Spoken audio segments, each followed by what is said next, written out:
right, good morning everybody. We're group 3 and we're going to be talking about 19th century American authors. Here are pictures of the 5 authors we're going to be talking to you about today. And here are the websites that we got those pictures from. We want to make sure not to break any copyright laws, so here are the websites where we got them. Alright, now we're going to give you a little bit of an outline of where we're going with this presentation and who's going to be talking about what. So I'm going to be talking about Harriet Beecher Stowe. Corey's going to talk about James Fenimore Cooper. Matt's going to be talking about Louisa May Alcott. Julie will talk about Edgar Allan Poe. And then Cameron will wrap up our presentation with Nathaniel Hawthorne. And remember, all of these authors are from the 19th century here in America. Okay, so I did my research paper on Harriet Beecher Stowe. She was born June 14th, 1811 in Litchfield, Connecticut. She was educated at the Hartford Female Seminary. Later, she came back to teach there. Her sister was actually the one who founded this school, Catherine Beecher. In their family, education was really, really important, and Catherine Beecher actually had a really wide impact on education across the country, and religion was also really very strong in their family.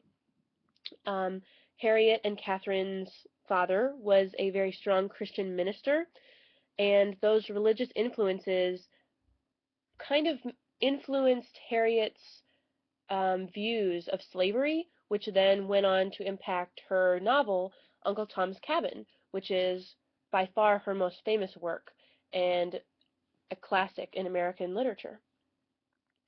So anyways, their family, although they felt really strongly about education and religion, which made them feel really strongly about slavery, they were actually really far away from it.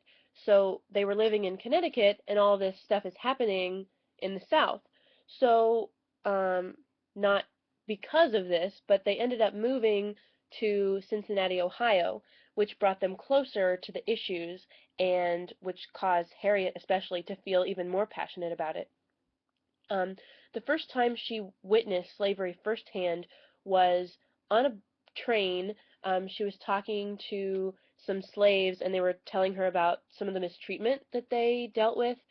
And from that point on, she started collecting people's stories and their experiences to put into her most famous book, again, Uncle Tom's Cabin. But anyways, to go a little bit away from that, she did not just write Uncle Tom's Cabin. She wrote many different things. She wrote nonfiction, fiction, essays, articles, like all different types of writing.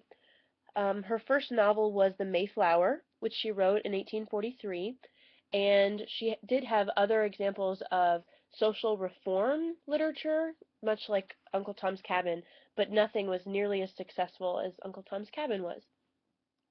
To prove that she wrote other types of literature, the first, I guess, taste that America got of Uncle Tom's Cabin was in a magazine column.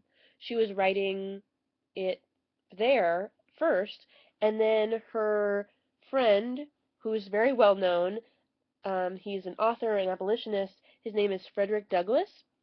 He actually suggested that she turn it into a book, which she did in 1852. So the reason why this novel was such a big deal in America and around the world was that it was the first time a black man was the hero in the story. That had never happened before. And just to show how popular it was, 10,000 copies were sold in the U.S. just in the first week. So this was definitely something that people related to, and they just ate it up. And even today, it's, again, like I said earlier, a classic in literature and really influential, which also means that it causes a lot of people to still be upset, and still it's banned in some parts of the world, in some schools it's banned, so it's really a really worthwhile book to check out. So later in life, she did book tours around Europe, and that was mostly what she did with her life.